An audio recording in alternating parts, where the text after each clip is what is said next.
Golf Central on YouTube, brought to you by the Chrome Soft Golf Ball from Callaway.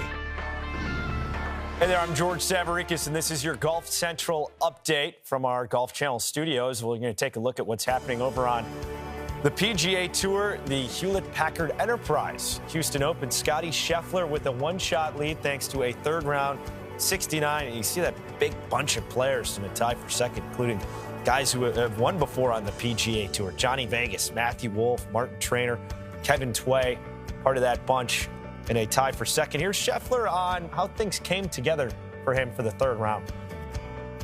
I'm fairly satisfied with my round. I kept myself in position. Things were kind of getting a little iffy there for me for a little bit. I mean, I felt like I was playing good golf, and I was 1 over through 13 holes, and I felt like I was playing a lot better than that. So it was definitely nice to make a few birdies down the stretch to get things back in the red.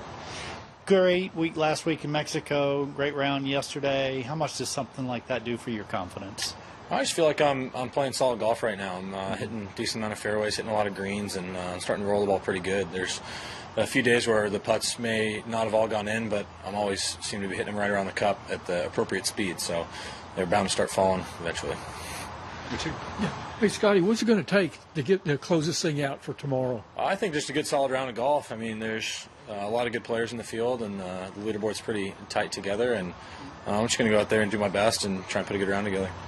Is this the kind of course when you're talking about solid golf, for a solid golfer can do really well? You don't have to be really a splashy golfer. Just play 4 good solid rounds and you're going to be right in there. Yeah, I mean, I think I always prefer the harder courses because I feel like I can take it deep on them still and get myself back in the tournament, which I did this week. And this golf course is pretty challenging, but it's not a golf course where if you're playing great golf, you can't take advantage of it. I mean, there's some scoring holes out there, and I'm just going to do my best tomorrow to put myself in position and hopefully make some birdies. Yeah, you're talking about yesterday, you kind of, there's always so many tournaments that you need 20 under to win. So this is considered like one of the tougher courses out here on the tour. Yeah, 100%. I mean, you're seeing that with the lead being 7 under going into Sunday, and it's not because of any crazy conditions out here. It's just a pretty challenging course. Any number you're kind of looking at that you think you may have to shoot tomorrow? No, I'm just going to go out there and try and get off to a good start, and then hopefully put myself out in front early and stay there. Okay. Thanks, Scotty. Yeah, thanks. Why is it was kind of similar going to Sunday last year. Why is it's a place that no one really seems to separate from the pack? I would say it's like I said earlier, it's a place where you can score. It's just really difficult to. Okay. And, I mean, you just saw that with some of the pins today, the spots where they were sitting. I think the putts around them were pretty difficult too. It was like I felt like I had a lot of cross grain putts where the break is one way, the grain's going the other, and then just like a few times where I felt like I hit into a really good spot in the green, and then I'm putting kind of awkwardly over like a little mound or something like that. And it just depends on where you put your ball. And I think the harder courses, you're going to see guys a little bit closer together. But it's just like, it's kind of hard to explain because you get those tournaments where you shoot 25 under and win, and going to the last day, it's like the winners at 18 and top 10s and 12th, 13th place, top 10 is at 12 or 13 under, and they're still pretty tight too. It just so happens that you can only catch up so much. Yep. And so you can see something crazy, some guy shooting a low number from really far back tomorrow. You kind of don't really know what to expect on these harder courses. Yep. Is it firm enough now from today that just hitting in the fairway is especially important with that kind of Bermuda rough? Yeah, I mean, the last few days it's been crazy important just because with how wet it was the first 2 rounds, if you hit in the rough, you're probably going to have a mud ball, and then from there you just got basically no hope.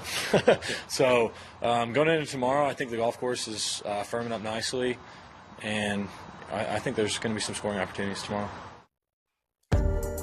Matthew Wolff could be that guy who goes low on Sunday to get his second win on the PGA Tour. Had it working through 16 holes, but that double on 17 resulted in him shooting a 1 under 69. Wolff on his round.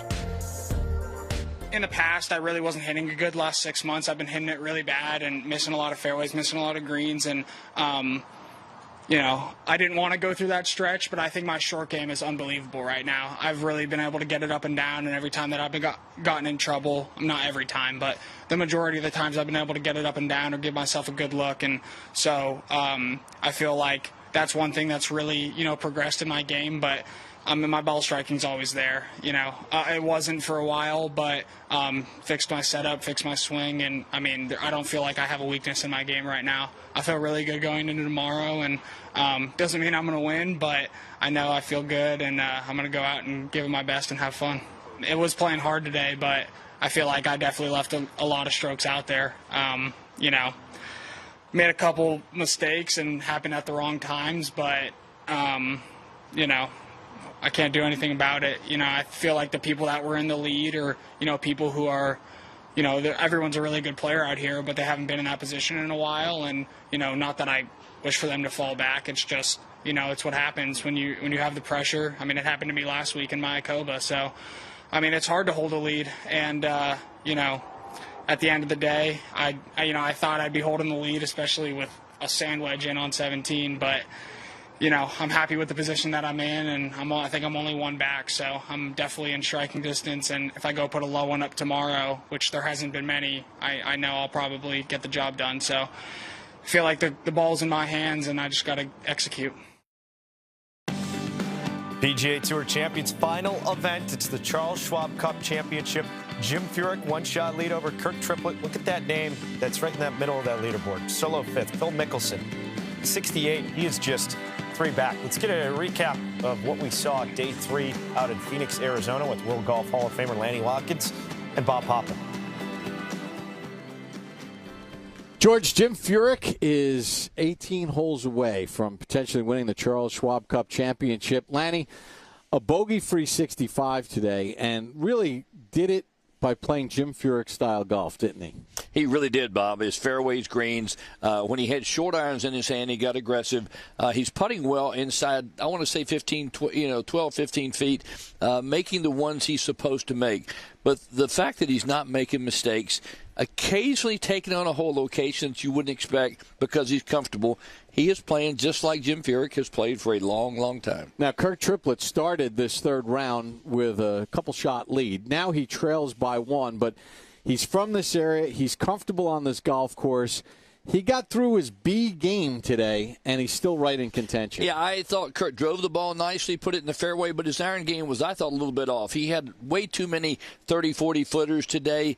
He's a really good putter, but not that good. He needs to take on a few more flags in the final round, get aggressive with the irons, and really try to go play a low round of golf. That's what it's going to take for him to get the job done. A couple of Stevens are just 2 shots back. Stephen Alker at 14 under, and Stephen Ames with a 65. He's only 2 back, and then there's Phil Mickelson. Phil is just 3 back, wound up birdieing the 18th hole. He thinks he got the putter figured out. Yeah, we'll see. It was definitely a different setup coming in. He got a little further away from it looked like to me. Probably changed his eye line. He saw things better, and he saw the ball go in the hole, which is the important thing. Bernhard Langer is trying to win an unprecedented 6th Charles Schwab Cup. Now, Langer has been dealing with a bad back. He almost withdrew after the 3rd hole on Thursday. And all Langer did today was come out and fire a bogey-free 63 for the 64-year-old. Amazing. I mean, he just continues to amaze. When I think I've seen about everything there is to see from Bernhard Langer, he shows me something else, and today was extraordinary. He has put himself in a position that he's going to force Jim Furyk to win this tournament, to win the Schwab Cup. It's going to set up to be a fascinating Sunday, but what a day it was here on this moving day Saturday. Jim Furyk has moved to the top of the leaderboard as we send it back to George. Thank you, Bob. What more can you say about Bernhard Langer? 64-year-old shooting 63. Incredible stuff. Thanks for joining us.